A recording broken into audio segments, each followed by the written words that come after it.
country's music industry. The drive is part of efforts to increase the opportunities available to artists here in the country.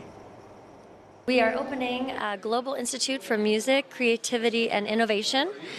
We want to use all the musical talent that is in Rwanda and professionalize it, provide tools so that they can go out and be in the world as musicians, as music producers, as music teachers, and use their talents in a very professional. The school is special because what we and Rwandan music and knowledge, and then we offer access to the global world. Can go out and be successful, have successful music careers. So we provide tools in everything from music production to vocal teaching to music teaching to hip-hop. I know some people like hip-hop, to DJing. We want to encompass all of music and make it very relevant to the current music career system right now. The goal is to bring a music school and music curriculum and a way to develop the music industry for Rwanda so that it becomes international, just like K-pop has for South Korea. Absolutely. We're working on what the budget is. The amazing thing is we have teachers that will come from Columbia University and teach. So to get graduate students from Columbia to come teach is a miracle thing. And the excitement is that to bring that here, we can really have the most first-class music school in the world developed here. It is expected to be opened by July next year if all goes as planned.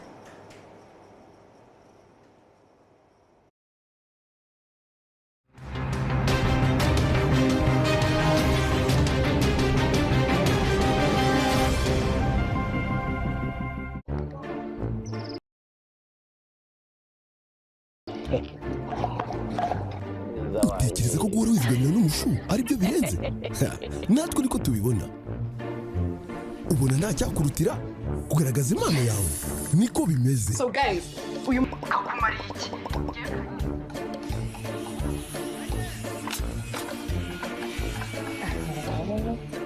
byahiye kandi noneho bimeze neza cyane ukuntu biri no guhumura ako Manud urumva nakumva ko ibiryo bihumura koko ubona nta cyakurutira umwuga wawe erega natwe niko tubibona dushyigikiye buri kimwe agaciro mu buzima bwawe na irekure nshya buri wese arahishiwe wikwisondeka kanda akanyenyeri 140 n'urwego uhitemo agaseke kawe ka packs zo guhamagara cyangwa akanyenyeri 3 uhitemo bando za internet uryoherwe n'umuvuduko wa 4G.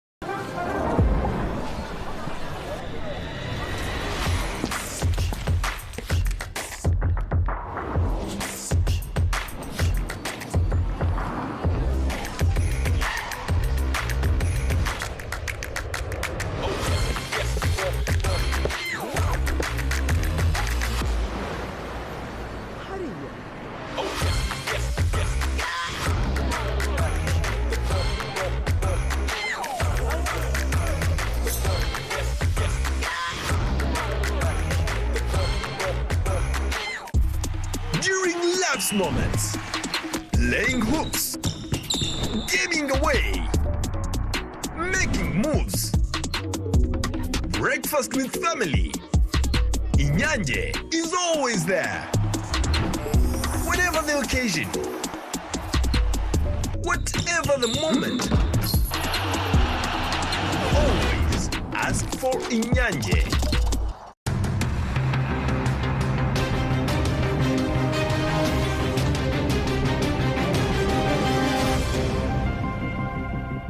You're still watching RTV News. Now to matters making headlines globally.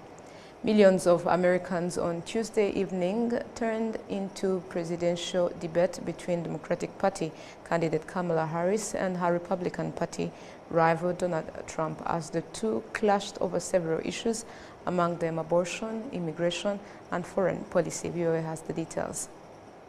Standing 2 meters apart with no audience in the room, the two presidential nominees, who had never met before Tuesday night, had their first encounter, hosted by ABC News and simulcast on other broadcast networks to tens of millions of likely American voters. Vice President Kamala Harris spoke to those voters as much as she responded to the attacks from former President Donald Trump, setting much of her own course following President Joe Biden's withdrawal from the race. Clearly, I am not Joe Biden, and I am certainly not Donald Trump.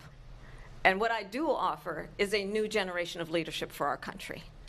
One who believes in what is possible, one who brings a sense of optimism about what we can do instead of always disparaging the American people. Trump blamed Harris, whom he called a Marxist, for a surge in illegal migration into the United States. They've destroyed the fabric of our country. Millions of people. Trump, without evidence, also blamed Harris for Russia invading Ukraine and the war in Gaza. She hates Israel. At the same time, in her own way, she hates the Arab population because the whole place is going to get blown up. Arabs, Jewish people, Israel will be gone. For Trump, it was his 7th time on the presidential debate stage. For Harris, her first.